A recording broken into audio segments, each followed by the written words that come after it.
Okay, welcome to my next video on guidance. And there's 4 types of guidance that we need to know that are listed just here. So we have the visual, verbal, manual and mechanical. And the reason why we need to know about this as teachers or as coaches is making sure the type of guidance that we use meets the requirements of our group or our class. Thinking about the stage of learning, thinking about the sport, thinking about the ability of who you're actually teaching. So it's absolutely crucial that we understand what's going on. And they're all as good as each other. There's lots of strengths and weaknesses to each one. And these are things that you'll need to understand. So we start off with visual guidance. Okay, so this can be things such as images or demonstrations that can help the learner to form a new skill. So observational learning is a key one. This sort of backs up what Bandura was saying, that we learn through visual or copying of others. It can be videos, it can be demonstrations, animations, slowing videos down. And I was a cricket coach, I use my iPhone quite a lot and sort of slow it right down so the students can watch what's going on. Whilst watching the video back, coaches should highlight key points of the movement. Okay, so maybe the feet, or say, watch my hands now. This is called cueing. All right, so you might cue your class, say, look, I'm going to do a demonstration. I want you to watch my feet. Okay, so that's a really nice way of doing it. We're going to come on to the advantages and the disadvantages of all of them in a minute. I'm just going to go through each one in turn. Okay, you might even know them yourself, but give it a go. Okay, I'm going to move on to verbal guidance. Okay, so again, we're using the scrum, an example of the coach giving the verbal feedback. Again, it's got to come from a significant person. For example, your coach or your teacher. Sometimes with verbal guidance can come from somebody that maybe isn't significant and doesn't have that impact as it would do if it came from the coach. It is used to describe and explain how an activity is performed. Okay, so it is what it is really. Is often used alongside visual guidance. So remember, as a coach, you don't just choose one of them. Okay, you might want to use 2 of them. So verbal guidance is often used with visual guidance, but you could probably know it links in with all of them. So verbal guidance is mainly just coming from the voice. And again, if you're watching it visually, there's probably some verbal guidance in there with it. Moving on to manual. Basically, this just means that the coach is actually holding the performer. So you can see here on the golf coach, he's actually holding the hand of that learner and actually physically holding them and giving them some support. And I think that the best example of manual guidance is if you're teaching I've just recently taught a year 9 gymnastics class. We have done handsprings, and I am manually holding on to the learners as they go over the vault. It gives them a sense of security, and it can help them build up the kinesthetic feel of that performance. I just want to hold back on that. I don't want to go into the advantages and the disadvantages just yet. So manual guidance is about the coach physically holding the learner.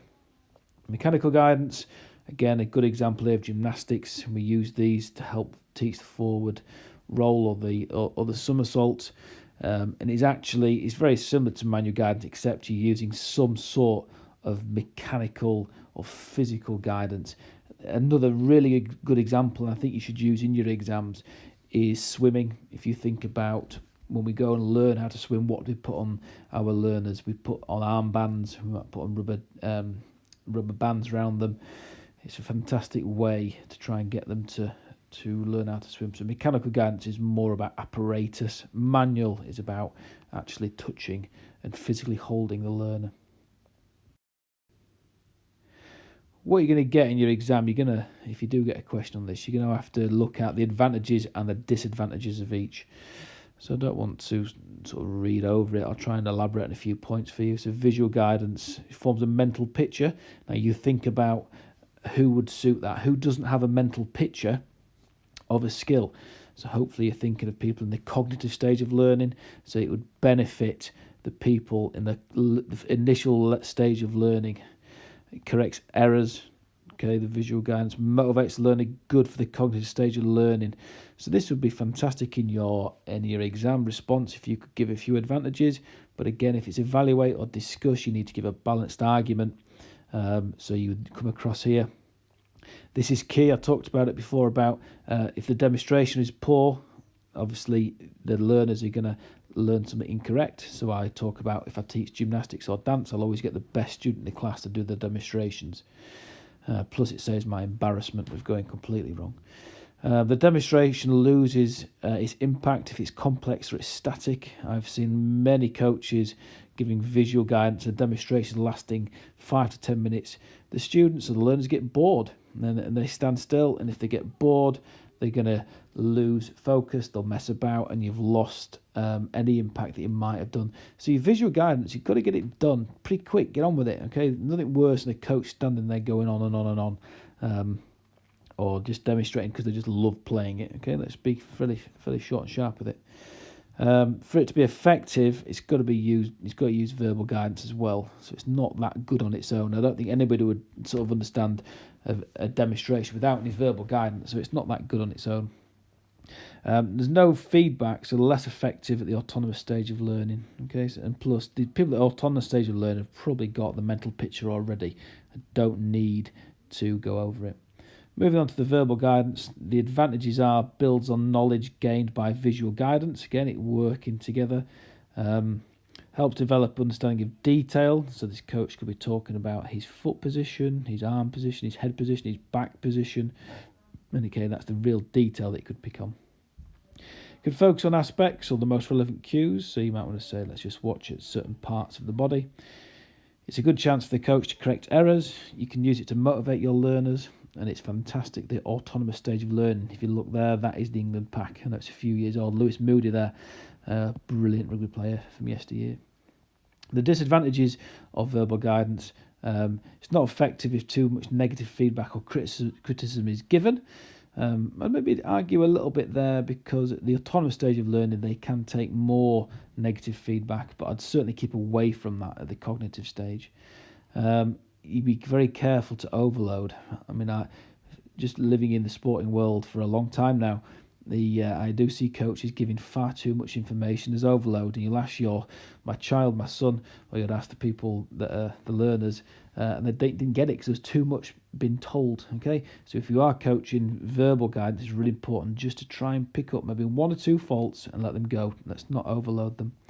And some skills are too complex for verbal guidance.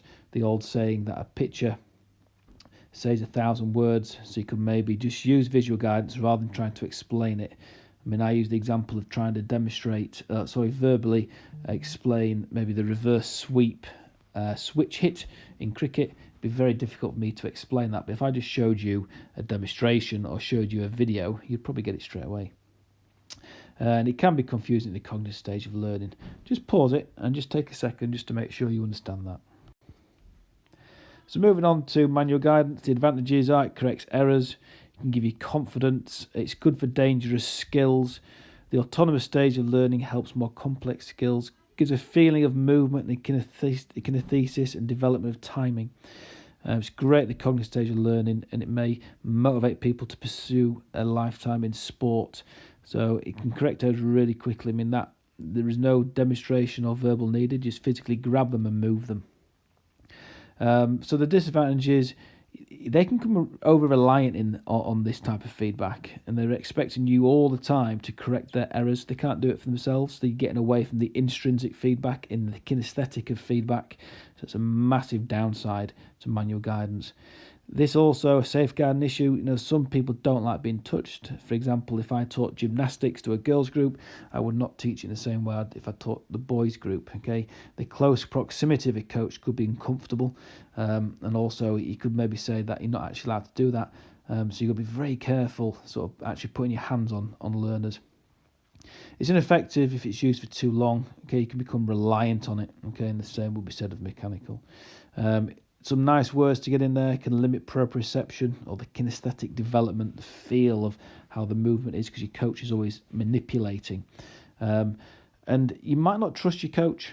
Okay, so if you're new to a club and your coach is taking over, you might not trust them for you to let them touch you. So it can be, the trust is a big disadvantage. Finally, mechanical guidance corrects errors, give confidence in dangerous skills. So that's a dangerous skill of a somersault. Now, having these ropes will give you confidence to do that forward skill. Giving a feel of movement, kinesthetic, developing the timing, effective at the initial stage of learning, and it may motivate them. So if you're doing that for the first time with a beginner and they get to have a go at the flip, it's going to motivate them to come back and do it more and more. Again, there's a lot of similarities to manual guidance. Okay, a learner can't correct themselves, may develop a false sense of confidence, putting the learner at risk. If you just imagine if this person gets the hang of doing the front somersault with all this harness involved and then thinks they can do it, and they go to the next level, oh, look at me, I can do it. Well, you can't. They only could do it because of the mechanical guidance. It can give you a false sense of confidence. It's ineffective if it's used too long. It can limit your proprioceptions. And again, you've got to trust the apparatus. Again, that's a massive thing, that the actual apparatus you're using, do you trust it? At the school that I teach at, we've got a climbing wall, okay? And do you trust the ropes and the mechanics on there? Just to put you in mind, it's absolutely fine to use, but you've got to make sure that you trust the apparatus. Okay, so that is the guidance finished. What I'd like to do now is just have a go at a couple of questions. So if you want to get a pen ready, if we just move on a page.